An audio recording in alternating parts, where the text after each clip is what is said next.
The rifle was already leveled at his chest when Matthew Dalton finally stopped running.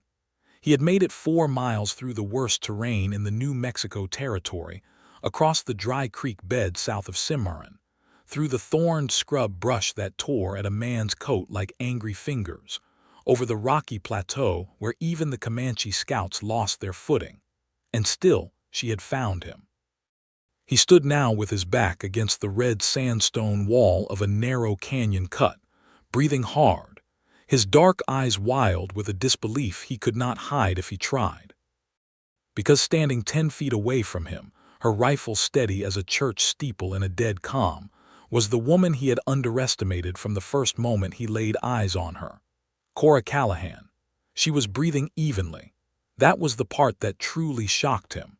After 4 miles of the most punishing ground in Colfax County, she was breathing like she had taken a short walk to the well and back. Her dark auburn hair was loose from whatever pins had held it this morning, blowing sideways across one cheek, and she didn't bother to brush it away because both hands were occupied with the Winchester Model 1873 pointed at his sternum. Her boots were caked with red mud. Her canvas riding skirt was torn at the hem from the scrub, and her green eyes, the kind of green that made a man think of the deep parts of rivers where the water moves fast and cold, were utterly, completely calm. "Matthew Dalton," she said. Her voice did not shake. "You left my father's ranch at 4 this morning and stole 2 things. A roan horse worth $140 and a strongbox that belongs to my family. I tracked you through the creek bed, through the pinyon scrub, up the western face of the plateau, and down into this cut.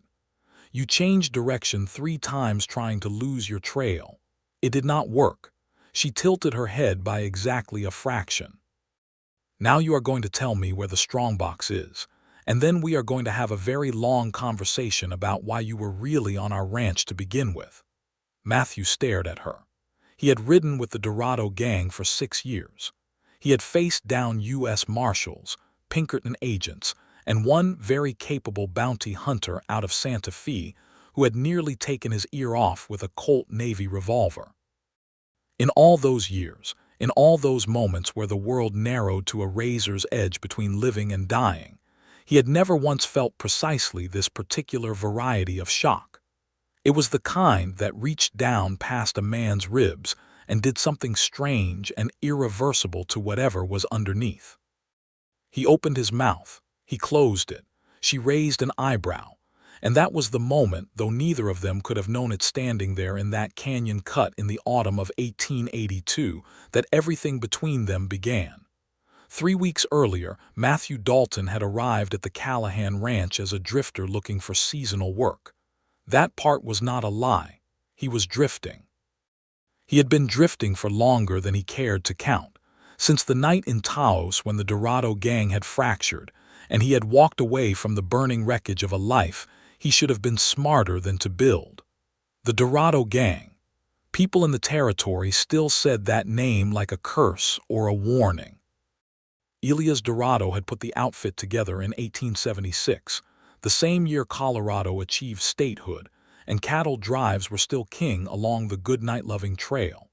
Matthew had been 22, fresh off a cattle outfit out of Texas, angry at the world in the specific way that young men with dead fathers and empty pockets tend to be angry. Elias had found that anger like a man finds kindling with purpose and intent.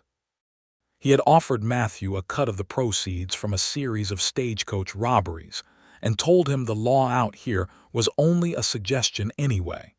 Matthew had believed him.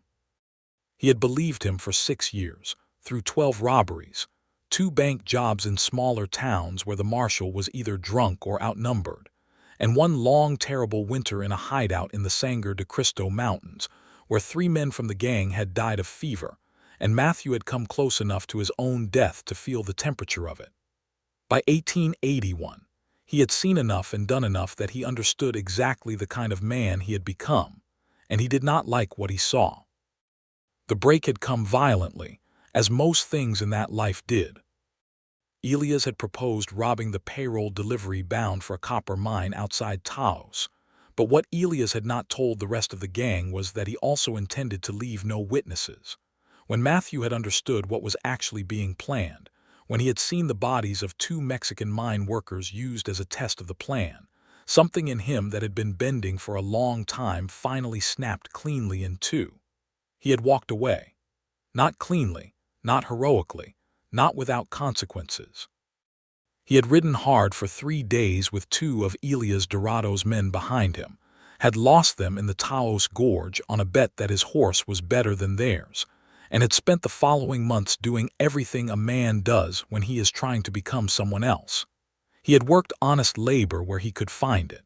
He had avoided towns with active law enforcement. He had stayed off the roads that Pinkerton men traveled. And then he had arrived at the Callahan Ranch outside the small town of Rayado, New Mexico, in late September of 1882, carrying nothing but a bedroll, a horse that was not stolen, and a set of references from a cattle outfit in Colorado that were genuine enough to pass a casual inspection. Hiram Callahan was the kind of rancher who had built something real out of nothing but stubbornness and labor. He was 54 years old, broad through the shoulders but going gray at the temples, with hands that looked like they had been carved from the same sandstone as the canyon walls around his property. He ran 400 head of cattle on 1,200 acres, employed 6 permanent ranch hands, and brought on seasonal workers in the fall for the drive to market. He was not a naive man, but he was a fair one, and fair men sometimes give the benefit of the doubt to those who do not deserve it. Matthew had been offered a bunk, 3 meals a day, and wages of $1.50 per week. He had accepted without hesitation, and resolved to do the work honestly and leave before anything complicated him. He had not anticipated Cora. She appeared on his second morning at the ranch, coming around the corner of the main barn at a pace that suggested she had somewhere to be and something to prove about getting there. She was 24 years old, and she moved with the particular confidence of someone who had grown up in a place that demanded competence and had decided early to exceed all expectations of it. She was wearing a practical canvas riding skirt and a work shirt with the sleeves rolled to the elbow, and she was carrying a length of leather cordage and some sort of metal implement that Matthew could not identify. She stopped when she saw him, assessed him in approximately 3 seconds, and then nodded once in a manner that was perfectly polite and entirely impersonal, and continued on her way. "That is my daughter Cora," Hiram said from beside Matthew, with the quiet tone of a man announcing something he considers both a source of great pride and occasional exasperation. "She runs the breeding records for the cattle operation and manages the water rights disputes we have with the Vasquez property to the south. Also, she is the best tracker in the county, which has been occasionally useful and occasionally the cause of considerable inconvenience to people who did not expect it." Matthew watched her disappear around the far end of the barn. "Best tracker in the county," he repeated because he was not sure he had heard that correctly. "Better than me, and I learned from the best," Hiram said simply. "Her mother was part Apache, grew up on the edge of the Jicarilla territory before we were married. She taught Cora to read the land before Cora could read words. My wife passed 7 years ago. The skill remained." Matthew filed this information away and told himself it was irrelevant to his purpose. His purpose, which he had not disclosed to anyone at the Callahan Ranch, was this: there was a strongbox hidden somewhere on the property. He knew this because Elias Dorado had told him so, during a night in the Sangre de Cristo hideout 2 years before the break, when Elias had been drunk on rye whiskey and expansive with his plans. Hiram Callahan, Elias had said with the particular contempt he reserved for honest men, kept his operational funds in cash because he did not trust the territorial banks since the Panic of 1873. A strong box, a significant amount of money, earned through years of honest ranching. Hidden somewhere on the property. Matthew had not intended to steal it when he first heard about it. He had been part of the gang then, and the information was simply Elias scouting future targets, which was routine. But when Matthew had walked away from the gang, when he had been running on nothing for months and trying to build a new life out of rubble, the information had surfaced in his mind like a dark thing floating up from deep water. He had told himself he would only look, only understand where it was, only consider it as a last resort. He had not been entirely honest with himself about his intentions, which was a habit he was not proud of and one he was actively working to correct. The problem with lying to yourself, he had found, was that it was the easiest lie to maintain and the most damaging one to discover. He came to the Callahan Ranch carrying both his genuine intention to work honestly and his dishonest secondary purpose wrapped together, and for the first 2 weeks he worked harder and more carefully than any of the other seasonal hands. He was good with cattle. He was good with horses.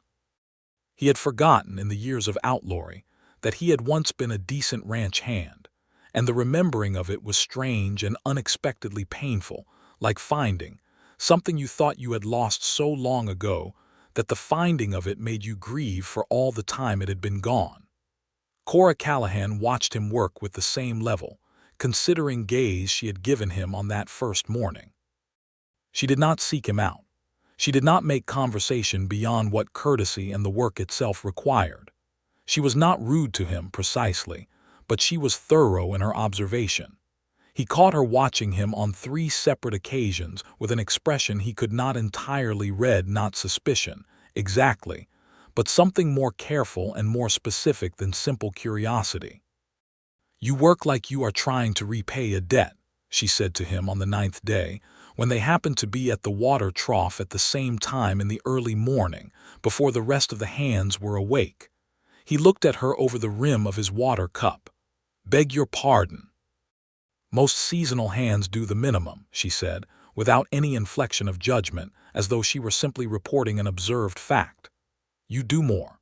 You stayed 2 extra hours repairing the east fence line yesterday, even though no one asked you to, and you did it right instead of doing it fast." She paused. "Either you are genuinely that conscientious, or you are working hard enough at something visible so that nobody looks for what is invisible."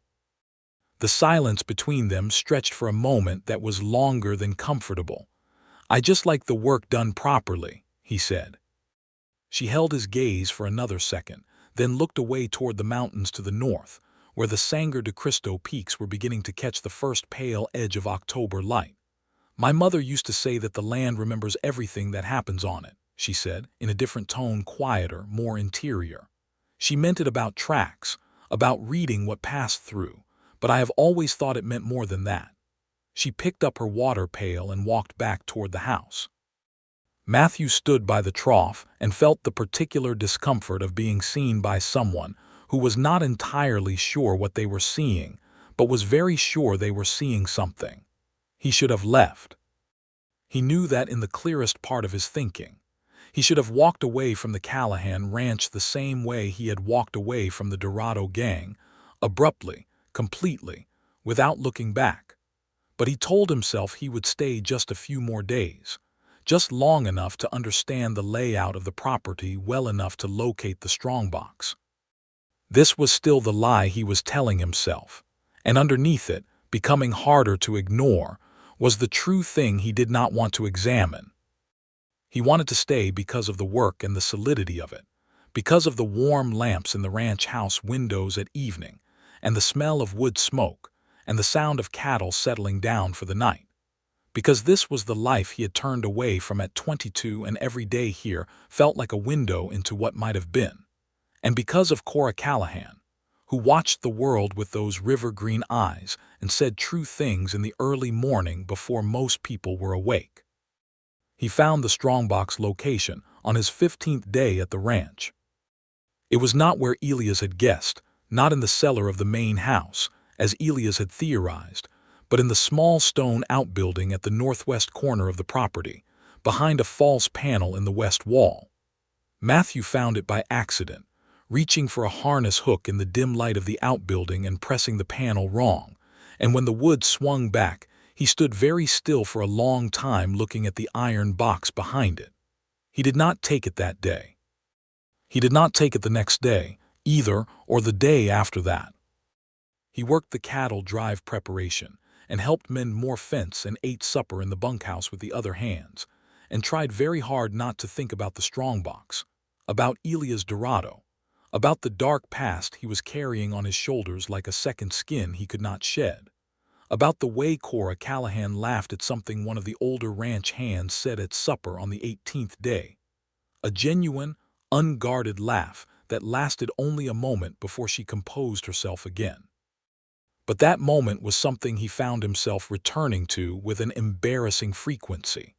On the 19th day, Hiram Callahan received a letter. Matthew did not know the contents of the letter. He saw Hiram read it on the porch in the afternoon, and he saw the color leave the older man's face in a way that made Matthew's stomach tighten. That evening, Hiram called the ranch hands together and told them that he had received word from a trusted source, a contact in Cimarron who moved in certain circles, that a man going by the alias of Cole Reed was operating in the county, and that Cole Reed was known to be associated with the Dorado gang. Matthew stood very still in the lamplight of the bunkhouse and let none of this register on his face. Cole Reed was a name he knew. Cole Reed was, specifically, Hiram's trusted source's name for Matthew himself. It was one of the two aliases he had used in the years with the gang, the other being a surname he preferred to forget entirely.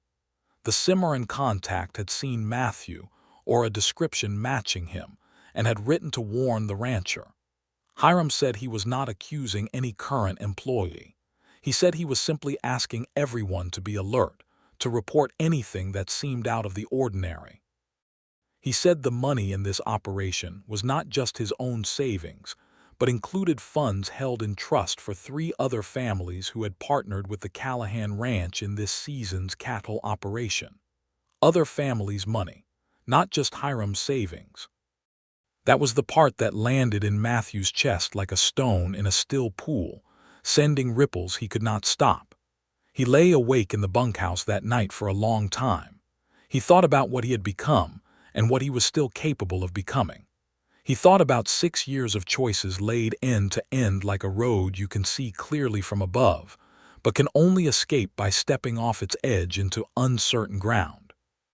He thought about Elias Dorado's face the night he had told Matthew that the mine workers were collateral, and the way Matthew had said nothing and then fled, rather than doing something that would have actually mattered. He thought about Cora Callahan saying the land remembers everything. He made a decision. It was the right decision, and it came too late to prevent what happened next, which was that fear, the oldest and most reliable enemy of good judgment, intervened. Because 3 hours before dawn on the 20th morning, when Matthew had resolved to simply leave quietly and say nothing and do nothing, he heard footsteps outside the bunkhouse that were not the footsteps of a man going to the outhouse, and he understood by the pattern of them that someone had come for him. There was a Pinkerton agent in Rayado. Matthew had seen the man 2 days ago in town without recognizing him for what he was, but now, hearing those deliberate and organized footsteps approach the bunkhouse, it clicked into place with terrible clarity. The letter Hiram had received, the warning. The agent had been brought in. Matthew moved before he was fully awake, which is the only advantage a man who has spent years sleeping light in dangerous places has over those who sleep soundly. He was out the bunkhouse window with his bedroll, and his horse saddled in the dark before the Pinkerton man had reached the door. He rode north across the ranch property in the pre-dawn blackness. And then, because fear and old habit and the dark past he could not seem to escape all conspired in the worst possible way, he stopped at the stone outbuilding. He told himself afterward, in the reckoning he would eventually have with himself, that he did not know why he stopped, but he did know. He stopped because he was panicking, and because 6 years of being an outlaw had left certain reflexes in him that honest labor and good intentions had not yet fully replaced, and the reflexes said, "Take something to run on. Take what you came for. Because you are already guilty of being here under false pretenses, and the law is already coming, and there is no moral difference now between innocent and guilty, so you might as well. He took the strongbox. He took the roan horse from the south corral because it was faster than his own. He headed south toward the creek bed that would give him the best ground cover, and he told himself he was done with the Callahan Ranch and everything connected to it. He was not done with it. Because Cora Callahan had heard his horse. She had been awake already. She was frequently awake before anyone else on the property, which was her habit and had been since childhood, and she had been sitting at her window with a cup of tea going cold in her hand, working through a problem in the breeding records in her head, when she heard the south corral gate and the particular sound of a horse moving at a pace that was too quick and too quiet to be anything innocent. She was not the kind of woman who stood at windows and wondered. She was the kind of woman who pulled on her boots, took the Winchester from its rack by the door, checked that it was loaded, and moved. She stopped at the stone outbuilding first, because something directed her there, instinct or the particular sensitivity to the land that her mother had spent 14 years carefully cultivating in her. And when she found the panel open and the empty space where the strongbox had been, she understood exactly what had happened and who had made it happen. She had not trusted Matthew Dalton from the beginning. She had told herself it was simply the professional caution she applied to all new hands, but it had been more specific than that. Something in the way he worked too hard, something in the way he measured his words and his glances, something in the way he had paused just a half-second too long when she had said the land remembers everything, as though those words had landed differently in him than they would have in a man with nothing to hide. She had said nothing to her father because she had no evidence, and because Hiram Callahan's instinct was to trust people until they gave him reason not to, which was one of her father's finest qualities and occasionally one of his most dangerous ones. Now she had evidence. Now she had reason. And now the man was 4 miles ahead of her on a stolen horse with her family's strongbox, with money that belonged to 3 other families beside her own. And the October sun was not yet up, and the ground was wet from last night's rain. And if there was ever a set of conditions custom-made for the particular skill that her mother had taught her, this was it. She saddled her own horse, a gray mare named Prospect who was steady and sure-footed, in less time than most men took to bridle theirs, and she set out south on the track of a man who was about to discover that he had fundamentally underestimated the nature of the woman he had deceived. The mud told her everything. This was the thing that people who did not track could not understand.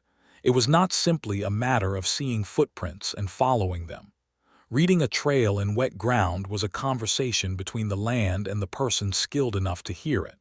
The depth of the impression told you the weight being carried and the speed of travel. The angle of the pushed earth at the front edge of a print told you the direction of momentum. The degree to which the sides had collapsed inward told you how recently the print had been made, because wet earth slumped and settled at consistent rates that Cora had spent years memorizing in conditions all across this territory.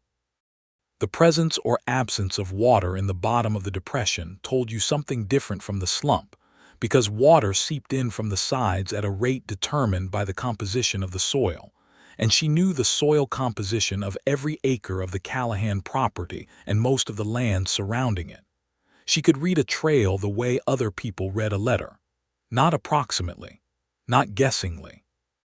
With the specific, trained, accumulated intelligence of someone who had begun learning this skill at age 10 from a mother who had learned it from her own mother, who had learned it in a culture that had survived for generations in part because of this exact knowledge.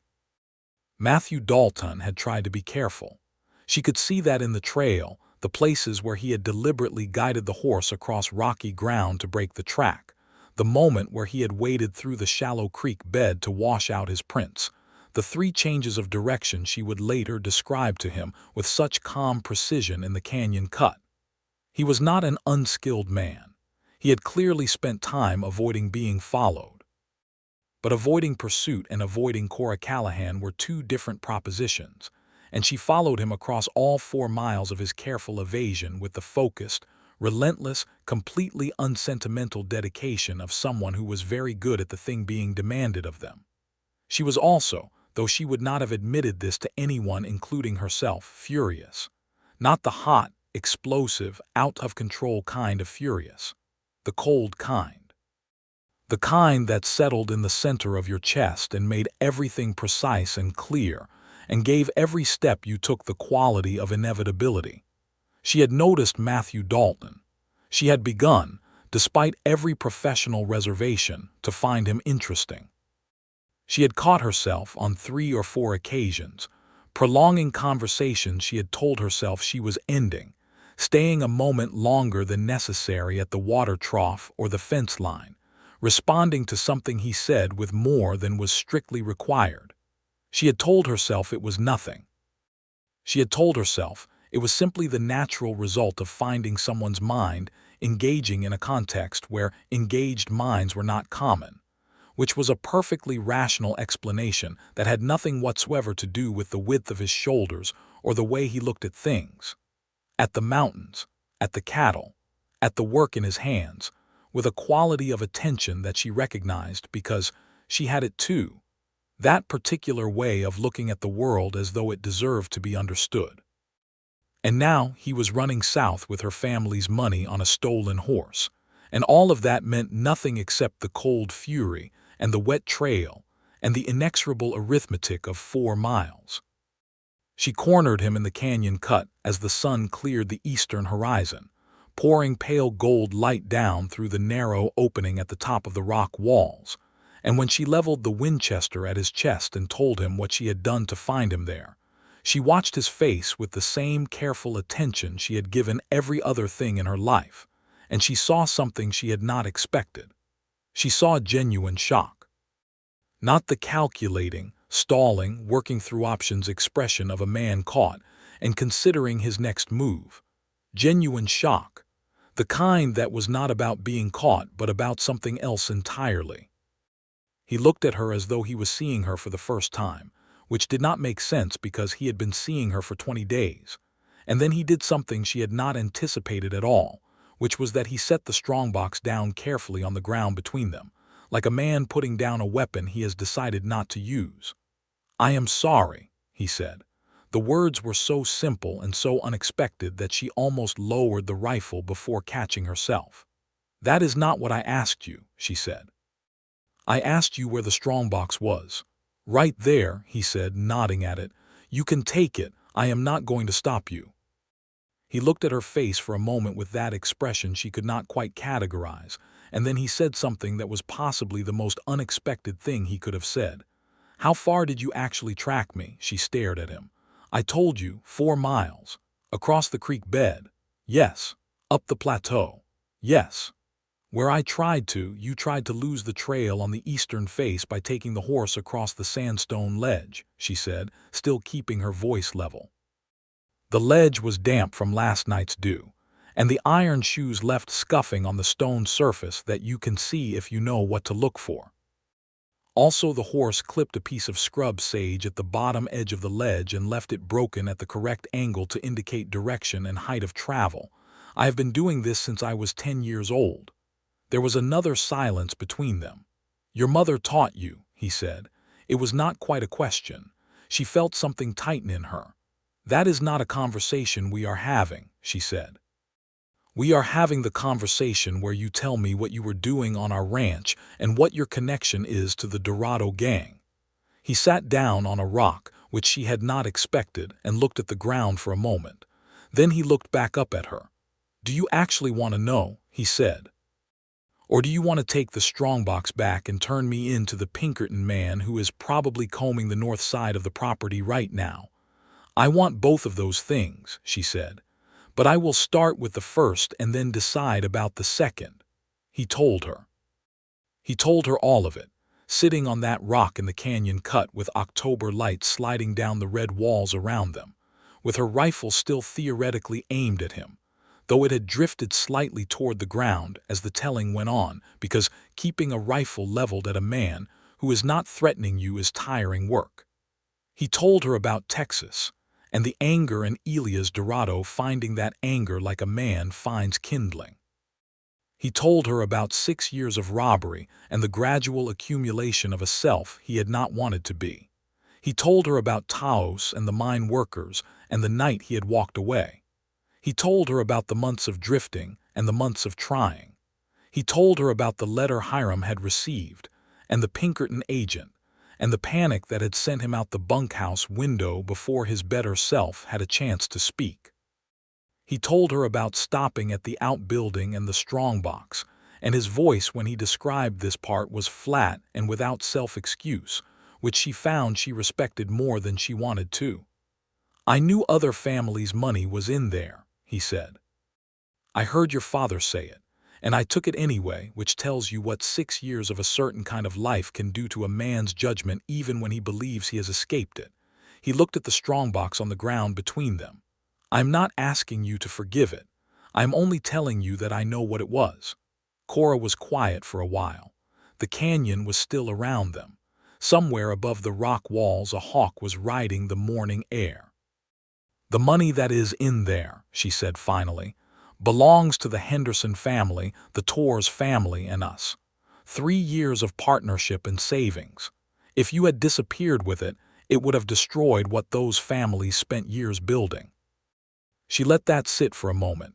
"I need you to understand that I understand that." "I do understand it," he said. "That is why the box is on the ground." She looked at him for a long time. The fury in her chest was still there, but it had changed quality slightly. It was no longer solely cold and precise. It had something else in it now, something she would have found difficult to name, which was the complicated ache of a person confronting the gap between who someone is and who they could be, and the painful question of whether that gap is navigable. "The Pinkerton agent's name is Victor Hale," she said finally. "He came in from Santa Fe yesterday. My father does not know I know this, but I have a habit of being awake when other people are not, and of reading correspondence left on the kitchen table." She paused. "Victor Hale is not primarily here about you. He is here about Elias Dorado. Dorado has been escalating his operations in the territory for the past 2 months, and Hale's assignment is to build a case sufficient for a federal warrant." Matthew looked at her with an expression she now recognized, the one that appeared when she said something that reorganized the situation he had thought he understood. "You know about Dorado's current operations," he said. "I know most things that happen in this county," she said. "Information is another kind of track, and I have been reading it for as long as I have been reading ground signs." She lowered the rifle finally and held it down at her side. "Here is what I am offering you," she said. "Not a forgiveness and not an erasure. You have done things that are real and have weight, and I am not going to pretend otherwise. But you also have knowledge about Elias Dorado and the gang that Victor Hale does not have. And if that knowledge leads to Dorado's arrest and conviction, a federal judge might look differently at the question of your own history." She met his eyes. "This is not for your sake. Dorado is a danger to this county and to people in it, and stopping him is worth more to me than punishing you." It was the most pragmatic offer anyone had ever made him. It was also, in its clarity and its unsentimental assessment of the situation, one of the most honest things anyone had ever said to him, and he found that it affected him in a way that was much harder to dismiss than he would have liked. "You would put yourself in the middle of this," he said. "Going to the Pinkerton agent, managing the arrangement, all of it. I have been managing complicated arrangements since I was 17 and my mother died, and my father was too grieved to manage the ranch on his own," she said. "Yes, I would handle it." She paused. "What I want to know, before I make any arrangements at all, is whether the person I am dealing with is actually the man who put the strongbox on the ground, or the man who took it out of the outbuilding." The distinction she was drawing was precise, and he knew it. She was asking which of the two impulses in him was the one that would govern. She was asking it without softening it, without dressing it up as anything other than exactly what it was, and he appreciated the sharpness of it even as it cut him. "The one who put it down," he said. She nodded, once, in the way that he was coming to understand meant she had reached a conclusion and would act on it. Then we need to go back to the ranch before Victor Hale has my father alarmed and possibly armed, and we need to have a very careful and very specific conversation. She picked up the strongbox. It was heavier than it looked, and she handled the weight without comment and turned toward where Prospect was ground-hitched at the mouth of the canyon. Then she stopped without turning back to him and said, "You said in the bunkhouse on your first day that you came from Texas. What part?" The sudden shift in subject caught him off guard. "Outside of Abilene," he said. "Cattle country," she said. "Born to it," he said. She made a small sound that might in someone else have been the beginning of something warmer. Then she walked toward her horse, and after a moment Matthew followed, and the two of them rode back north across the plateau in the morning light with the strongbox strapped to Prospect's saddle, and a silence between them that was no longer simply tense, but had become something considerably more complicated. Victor Hale was, as Cora had predicted, in the main house with Hiram when they rode in. He was a trim man in his mid-40s with a careful face and the particular stillness of someone who had spent a long career observing and withholding conclusions. He looked at Matthew Dalton with recognition that was not surprise, and he looked at Cora with a different recognition that was considerably more surprised. "You tracked him," Hale said to Cora in a tone that was not quite a question. "Yes," Cora said, "on foot, mostly on horse. The last quarter-mile on foot because the horse would have made too much noise in the canyon approach." Hale looked at Matthew. "And you came back voluntarily." "The lady was persuasive," Matthew said, which was not inaccurate. Hiram Callahan was looking at his daughter with an expression that combined relief, exasperation, and a very deep and complicated pride. "I notice," he said, in the controlled tone of a man who is not going to address the full content of his emotions in present company, "that you went out alone in the dark after an armed man." "I took the Winchester," Cora said. "Cora." "He put the strongbox down," she said. "Before I asked him to. That mattered." She set the strongbox on the kitchen table and looked at Victor Hale with the level green gaze that Matthew was coming to think of as the expression she wore when she was about to suggest something that other people would not have thought of, but which was going to make excellent sense once she laid it out. "Mr. Hale, I believe you are here about Elias Dorado, not primarily about Matthew Dalton. I believe your case is incomplete because you do not have access to the specifics of how and where Dorado moves his operation, which changes frequently enough that external surveillance has not been sufficient. Matthew Dalton was a member of that operation for 6 years and left it 14 months ago. He knows the patterns, the hideout locations, the communication methods, and the current membership as of his departure." She paused. "I am suggesting an arrangement." Hale looked at her for a long moment. "You are suggesting that I offer a cooperating witness agreement in exchange for that information." "I am suggesting you consider what Elias Dorado's continued freedom costs the territory against what Matthew Dalton's past costs it, and I am suggesting you consider which of those calculations is the more urgent one." Hale was quiet for several seconds. He looked at Matthew. He looked at Cora. He looked at Hiram, who was watching his daughter with an expression that suggested he was used to this and still slightly astonished by it every time. "I would need to send a telegram to the district office in Santa Fe," Hale said finally, "and I would need to speak with Mr. Dalton at considerable length and detail before I can evaluate whether the information is actionable." He paused. "The arrangement would depend on the quality and accuracy of the intelligence. And it would depend on whether the information leads to a successful warrant and arrest." "Understood," Cora said. "This is not a simple process," Hale said, as though he felt this needed emphasis. "I am aware," Cora said. "Very little that is worth doing is simple." The following 3 days were the most complicated of the Callahan Ranch's recent history. Victor Hale telegraphed Santa Fe and received authorization to proceed with a conditional cooperating witness arrangement. Matthew sat with Hale for hours across the kitchen table, and laid out everything he knew about the Dorado operation. The mountain hideout east of Cimarron, the 2 safe houses in the town of Elizabethtown, the rotation schedule Elias used to avoid pattern detection, the current 6-man composition of the gang, the fact that Elias Dorado had a standing arrangement with a corrupt circuit judge in Cora County who provided advance warning of warrant proceedings. The corrupt judge, when Hale telegraphed this information to his superiors in Santa Fe, was the detail that changed everything. There were federal implications to that relationship, which meant federal jurisdiction, which meant resources that a territorial Pinkerton assignment did not normally have access to. 2 days after Matthew gave Hale the judge's name, federal marshals arrived from Santa Fe.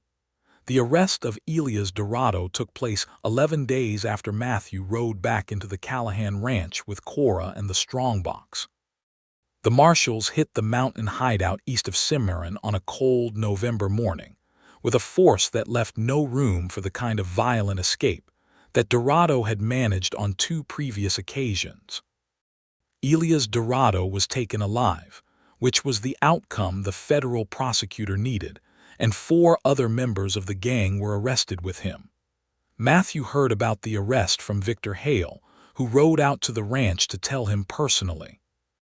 Hale also brought with him a document from the district office in Santa Fe, a formal cooperating witness agreement, signed by the district prosecutor, that reduced the pending charges against Matthew Dalton to 2 counts of theft and 1 count of receiving stolen property, with sentencing contingent on his continued cooperation during trial preparation, and a strong recommendation for minimum sentencing based on his intelligence contribution and voluntary return of stolen property. It was not an erasure. It was not a clean slate. Hale had told them both that from the beginning, and he had been correct. But it was something real and specific and navigable. And when Matthew read it in the kitchen of the Callahan Ranch house, with the November light coming through the window and the smell of coffee on the stove, it felt like a door that had been locked for a very long time had been opened a careful crack. He looked up from the document and found Cora watching him from across the kitchen, with an expression that was different from any she had given him before. Not the assessing professional attention, not the cold precision of canyon morning, not the careful management of the Hale arrangement. Something quieter and more personal than all of those. "Thank you," he said, because nothing more specific would have been adequate. "The money that is in that strongbox belongs to 3 families," she said, in the tone she used when she was reminding herself of practical things. "Those families are safe now. That matters more than credit." "It is not credit I am thanking you for," he said. "It is the fact that you made the argument you made when you had every reason not to, when the simpler thing would have been to hand me to Hale and be done with it." She was quiet for a moment. "The simpler thing is not always the right thing," she said. "My mother told me that too, though she usually said it about tracking. It is simpler to follow a trail in a straight line. The animal almost never travels in a straight line." He thought about this. "Are you tracking me, Cora?" he said, and was surprised by his own directness, which he had not planned and which he watched her receive with a slight shift in her expression that might, in another context and in a woman less careful, have been a smile. "I do not know what I am doing," she said, with the particular honesty that he had come to understand was simply how she spoke when she was not being professionally composed. "I know that you interest me, which is not something I say easily or often. And I know that interest and judgment are 2 different faculties that sometimes work against each other, and I try to be careful about which one I am listening to. That is the most measured way anyone has ever told me they find me interesting," he said. This time she did smile, briefly and genuinely, and it was the same unguarded quality as the laugh he had witnessed in the bunkhouse on the 18th day, the one he had been remembering with embarrassing frequency. "I am a measured person," she said. "I know," he said. And then, because he had decided to be honest and had found, in the past several weeks, that honesty was considerably easier when it was returned in kind. "It is one of the things I find most remarkable about you, the way your mind works, the way you look at a problem and the angle you come at it from. I have never met anyone who thinks the way you do." The smile faded, but the quality of her attention to him intensified in a way that was better than the smile, if he was being accurate about it. "You tracked across 4 miles of difficult territory yourself," she said. "Without training. You were simply trying not to be followed, but the choices you made were good ones. Most men would have gone straight for the road. And most women would not have gone after a man in the dark," he said. "Most women are taught that they cannot," she said. And there was something underneath the even tone that had weight to it, something that spoke to a lifetime of navigating a world that had specific ideas about what she should and should not be capable of, and her long, consistent practice of disregarding those ideas entirely. "You are going to be all right," he said, meaning it the way you mean things when you recognize something in someone that is so solid it is not really in question.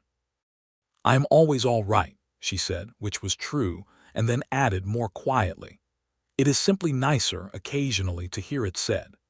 He stayed at the ranch through November, which was longer than the seasonal work required, but which Hiram Callahan extended with the particular subtlety of a man who understood what was developing between his daughter and his former seasonal hand, and had decided, upon reflection, that he had no strong objection to it.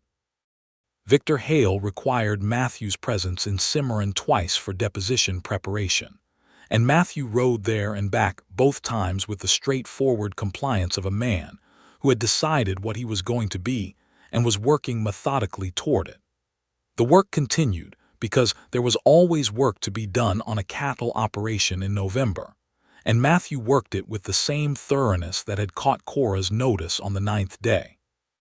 He repaired the south barn's hayloft support, which had been developing a dangerous lean since September. He helped one of the permanent hands, a steady older man named Augustin Torres, whose family was one of the 3 partnerships in the ranch operation, build a new section of stone wall along the west property line, where the old one had been undermined by the spring floods.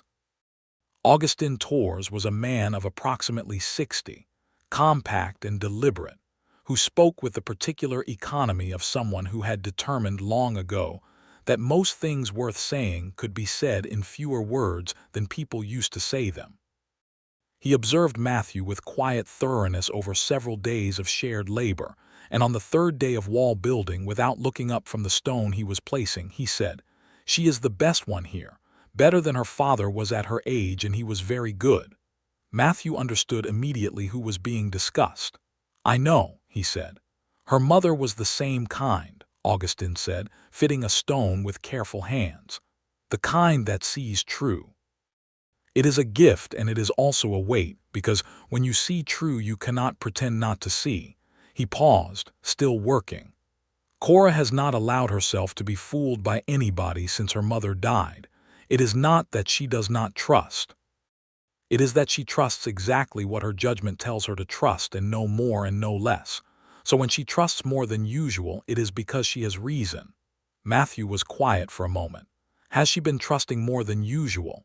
Augustin set the next stone. "She has been awake in the mornings again," he said. "She used to do that wake before dawn and sit and think. She stopped doing it when she became responsible for everything. Responsibility takes the dreaming out of people. But this past 2 weeks she is awake early again." He glanced at Matthew sideways. "She says she is working through the breeding records in her head." "Maybe she is," Matthew said. "Maybe," said Augustin, in the tone of a man who does not find this explanation entirely sufficient. The first real conversation, the one that was not about tracking or strongboxes or Pinkerton arrangements, the one that was simply 2 people talking as themselves, happened on a Wednesday evening in late November when the temperature had dropped sharply and the first hard frost of the season was on the ground. Matthew was at the corner of the main barn fixing a bridle under the single kerosene lamp that hung there, and Cora came around the corner carrying a bucket of warm water for one of the horses that had been ill. "Stay," he said, before she had completed the turn to leave, and she stopped. She put the empty bucket down and leaned against the barn wall, and he put the bridle down and turned on the crate he was sitting on to face her properly, and they talked for the better part of 2 hours while the frost settled around them and the lamp burned down. She told him about her mother. Not the tracking and the skill, which he knew about, but the person, a woman named Lucinda, half Apache and half Mexican by blood, who had married Hiram Callahan at a time when such marriages were viewed with hostility by a portion of the surrounding community, and who had faced that hostility with a steadiness that Cora described with the particular reverence people reserve for those who shaped them most completely. Lucinda Callahan had been, by Cora's account, someone who had found joy in the world without illusions about it, who had understood clearly what was hard and what was unjust and what was likely to remain so, and had decided that these facts were reasons to be present and alive and capable rather than reasons to diminish herself. She told me once that the best way to answer someone who tells you that you cannot do a thing is to do it very well and then say nothing about it, Cora said. She did not mean it as a bitterness. She meant it as a choice about where you put your energy. Matthew thought about his own mother, who had died when he was 16 of a fever that better circumstances might have prevented, and about his father, who had worked cattle in Texas with the particular grim endurance of a man who expects the world to be difficult and is not surprised when it is. "I think I missed learning that lesson when I could have used it," he said. "I chose a different kind of answer when the world was difficult." "You chose the one that was available to you," she said. 17 years old, angry, nowhere to go, and a man offering you a community and a livelihood. I am not saying it was right. I am saying I understand the logic of it. "You are generous," he said.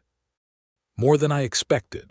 "I am accurate," she said firmly, and he laughed, which was a sound he had not made in a while and which surprised him slightly by how natural it felt. She smiled at the laugh, and this time she did not rein it back, and the lamp light was low and warm and the frost was sharp outside, and he thought that there were moments in a life that you did not choose but which happened in spite of your choices, and this was one of them. "What do you want?" she said. "If everything resolves the way Victor Hale is suggesting it will, and you are free to make a choice without the past pulling you in a direction, what do you actually want?"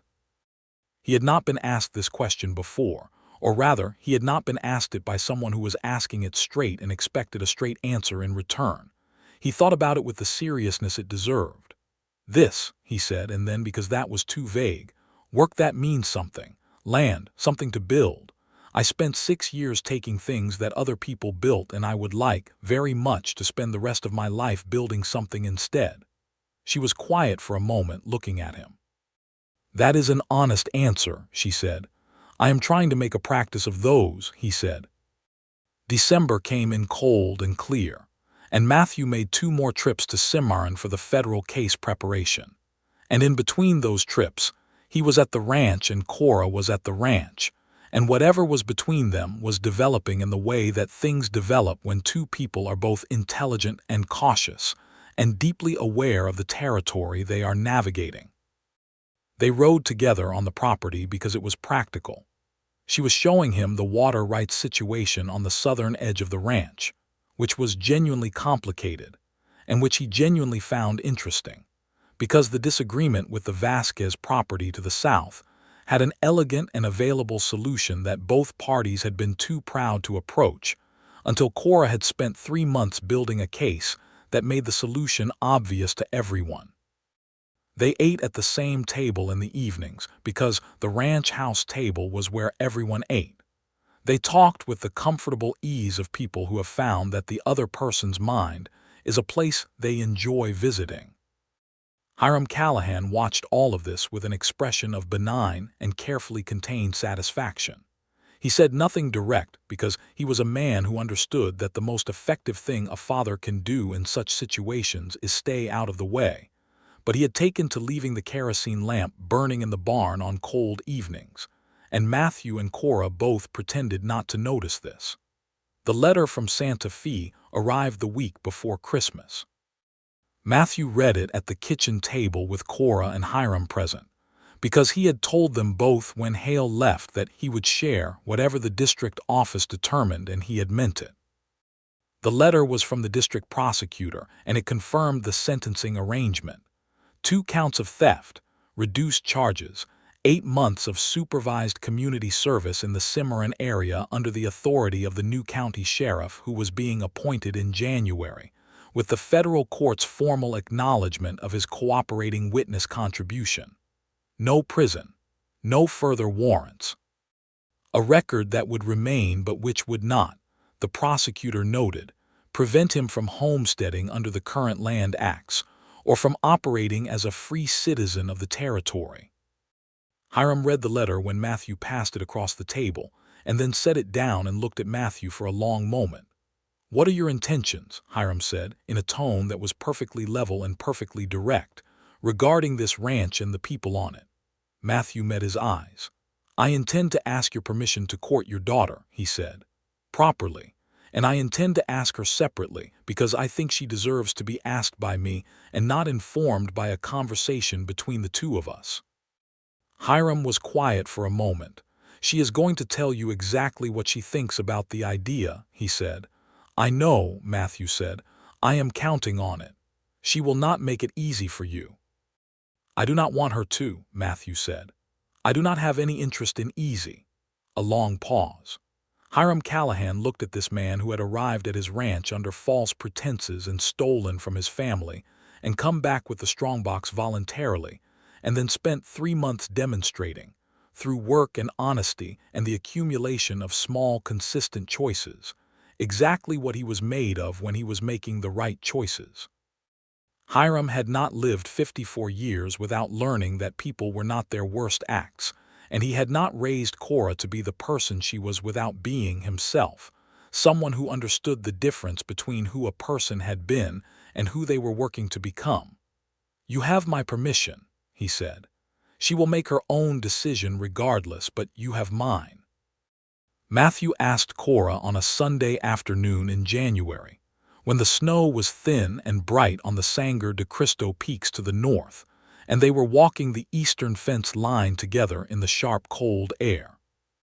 He asked her directly, without preamble or preamble's cousin, which is over-explanation, because he had spent enough time around her to know that she found directness the most respectful form of communication, and anything else would be a kind of condescension.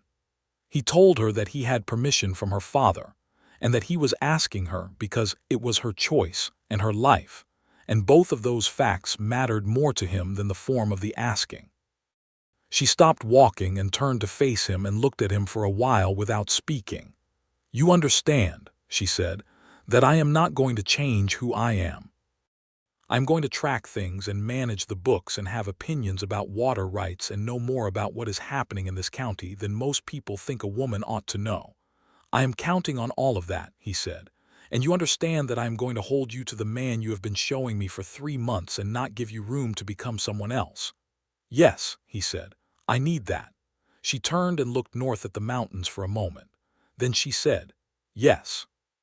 He felt something settle in him that had been unsettled for so long that he had forgotten what it felt like to be otherwise. "Yes," he said, because he wanted to be certain. "Matthew," she said, in a tone of such precise patience that it made him want to smile. "Yes." He laughed and reached for her hand, and she let him take it, and they stood there in the cold January air with the snow bright on the mountains above them, and the fence line stretching out in both directions, and the solid, enormous fact of an honest future opening out ahead of them like good ground on a clear day. The courtship was what Cora was. Careful, genuine, and more romantic than it appeared from the outside, which was considerable. He brought her a field guide to the plant life of the New Mexico territory that he special ordered from a bookseller in Santa Fe, because she had mentioned once in passing that she had been trying to expand her botanical knowledge, and the resources available in Rayado were limited. She read it with the focused pleasure of a person receiving exactly what they wanted, and did not make a fuss about it, which he found more touching than a fuss would have been. She showed him the breeding records, the actual records, not the summary, and explained the system she had developed over 5 years for tracking lineage and health patterns in the herd, which was genuinely sophisticated, and which he listened to with the attention it deserved, asking questions that demonstrated he had understood the previous answer before asking the next one. She watched him doing this and felt something that she had not quite felt before, which was the specific warmth of having the work you are most proud of treated as the serious intellectual achievement that it is. They rode together most days, sometimes working and sometimes simply riding, because the territory was beautiful in the winter light, and the land was best understood from the back of a horse. He told her stories from his Texas childhood, not the bad years, which she already knew about, but the earlier ones, the cattle drives and the particular landscape of central Texas, and a memory of his father teaching him to set a bone on a calf that had been born crooked, doing it with a gentleness the older man almost never showed in any other context. She told him about tracking the Jicarilla Apache hunters as a girl, not hunting with them, but following behind and reading the land after them, learning what a party of skilled hunters looked like in the Earth's memory, what their movement patterns revealed about how they thought about the terrain. She had done this with her mother, who had maintained respectful connections to the Jicarilla community throughout Cora's childhood, and Cora spoke about these memories with the particular careful respect of someone who understands what it means to have been given access to knowledge that belongs to a culture not your own, and to have received it as a gift rather than a right. He listened to these stories and loved her. It was that simple and that exact. He loved her for the way she carried her history, and her knowledge and her grief and her capability all together without separating them, without pretending that any one of those things was not part of the whole. The community service arrangement began in January, and Matthew worked it steadily through the spring, mostly labor on the public infrastructure of Cimarron, road repair, and a school building expansion, the kind of work that built muscle and left something useful behind.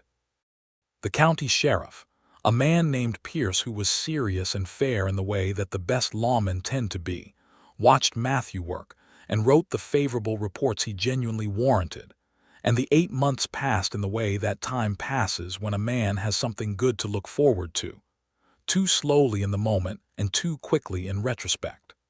The trial of Elias Dorado took place in Taos in the spring of 1883. Matthew testified, which was the hardest thing he had done in the whole enterprise, not because he feared Dorado, though Dorado was present in the courtroom with eyes like cold stones and an expression that was a portrait of contempt, but because testifying meant saying in a public room, on the record, every true thing about the years he had spent as a member of that operation. There was no way to tell it that allowed him to look well. He told it straight, and Cora sat in the gallery and did not look away from him once during the entire 2 hours of his testimony, and that constancy was the thing he would remember longest from that room.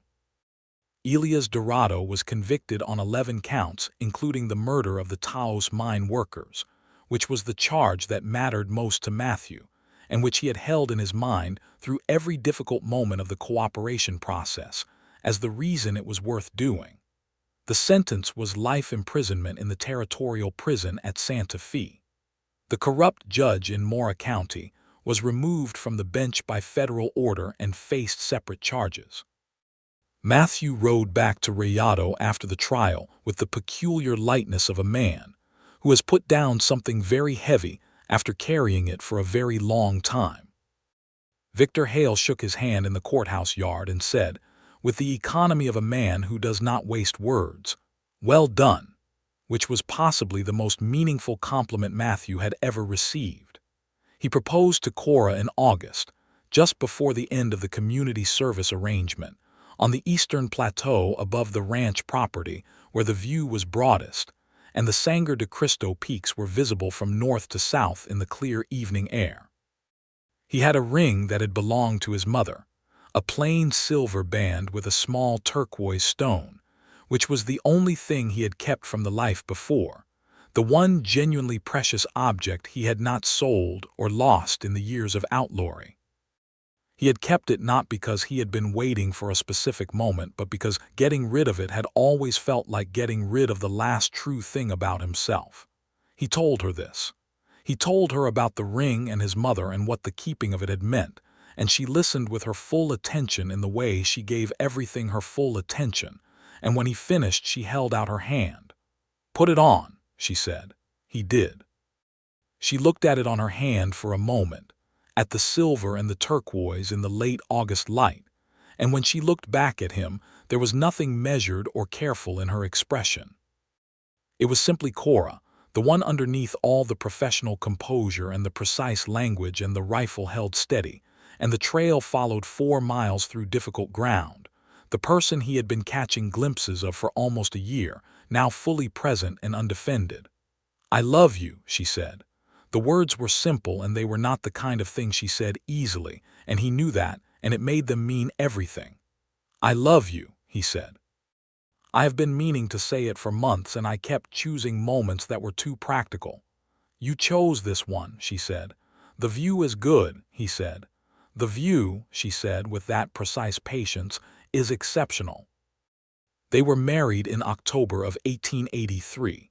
Exactly 1 year after Matthew had arrived at the Callahan Ranch as a man carrying 2 purposes, and had left it one morning carrying neither of them and only the worst version of himself, and had come back with a woman on a gray mare and a strongbox, and the beginning of a different kind of life. The wedding was held at the ranch, small and practical, which suited them both.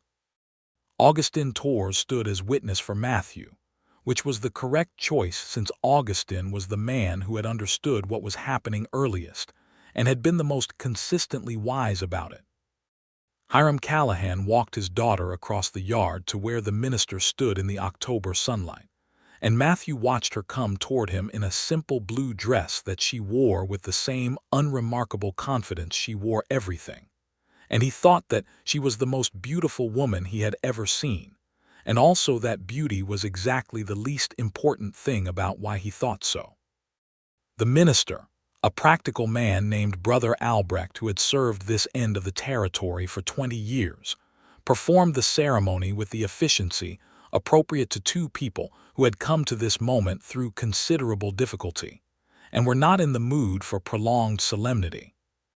When he declared them married, Hiram Callahan clapped his hands together once with the decisive satisfaction of a man whose faith in a developing situation has been vindicated, and Augustin Torres smiled for possibly the first time in Matthew's experience of him.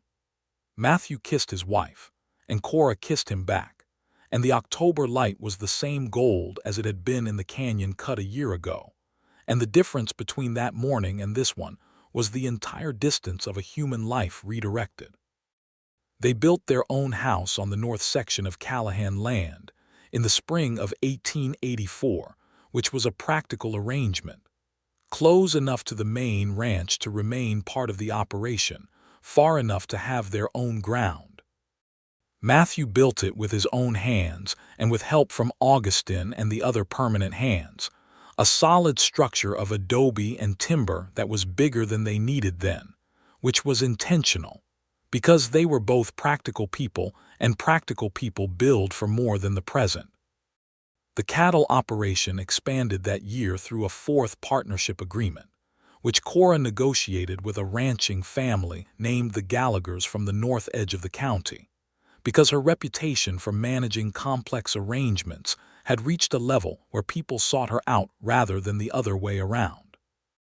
Matthew worked the cattle with a dedication that the other hands remarked on privately, and Cora observed without comment, but with a particular satisfaction, because hard and honest work was one of the things she respected most in the world, and he had been demonstrating it consistently for 2 years now.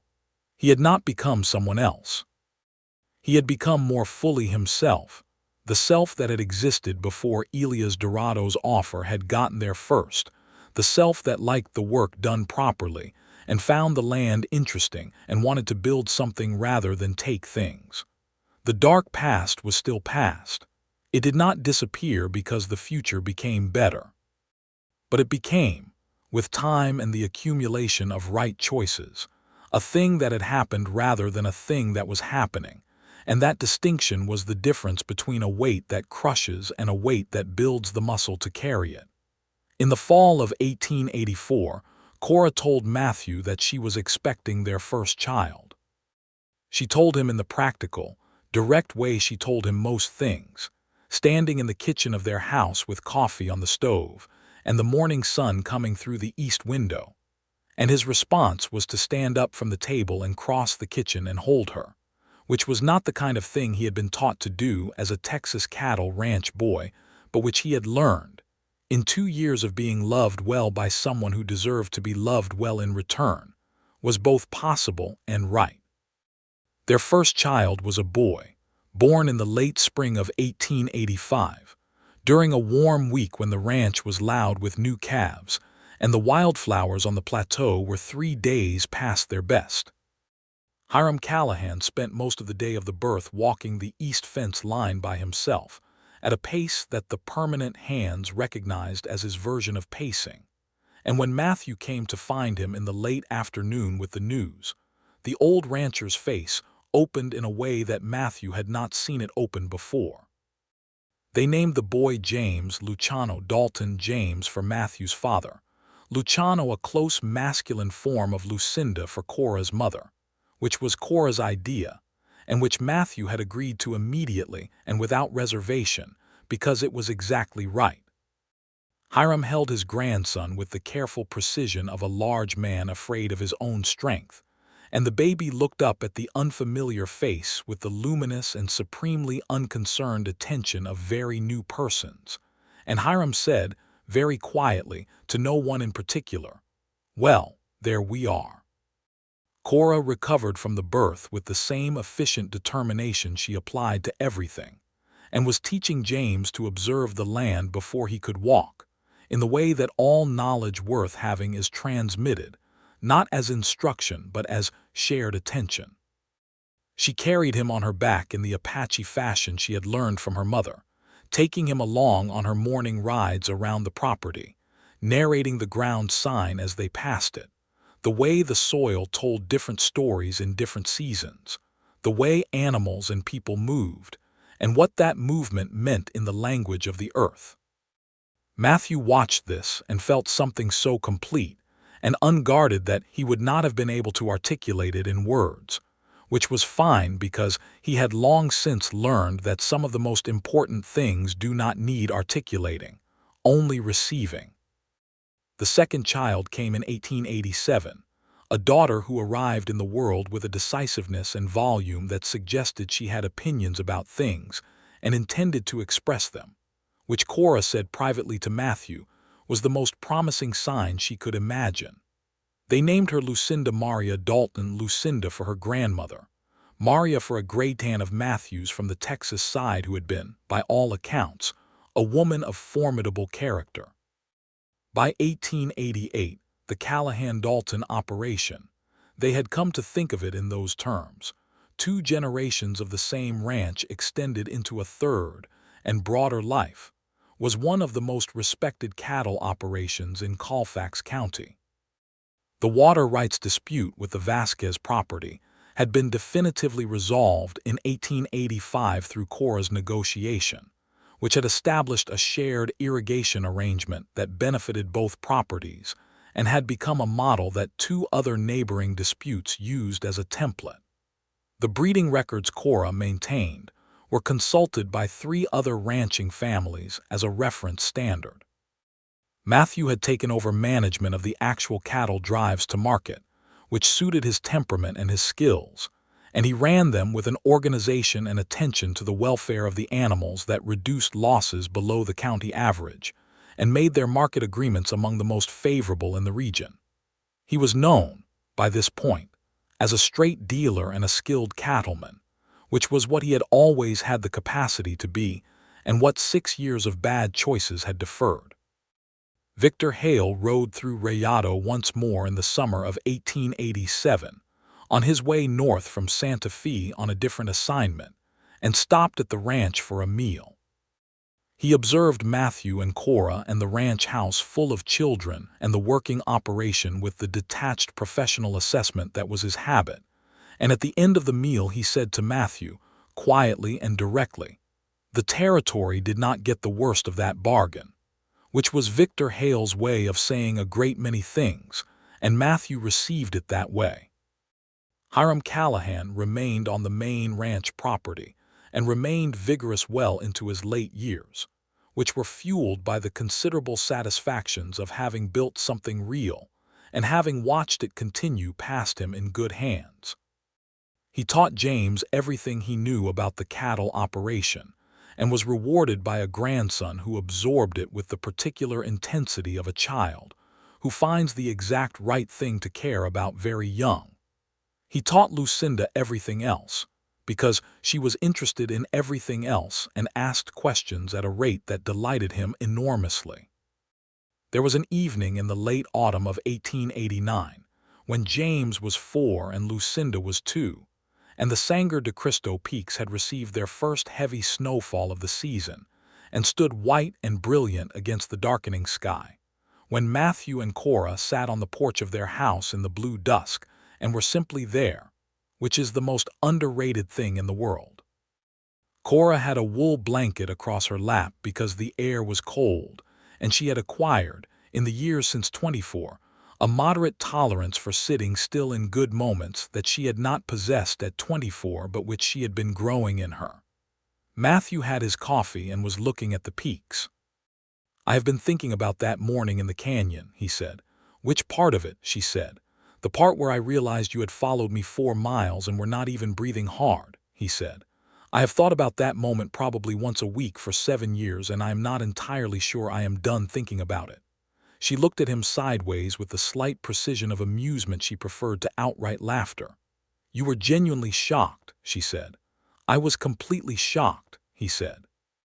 "I had spent 6 years with some of the most capable men I have ever encountered in my life, and none of them had ever done what you did that morning.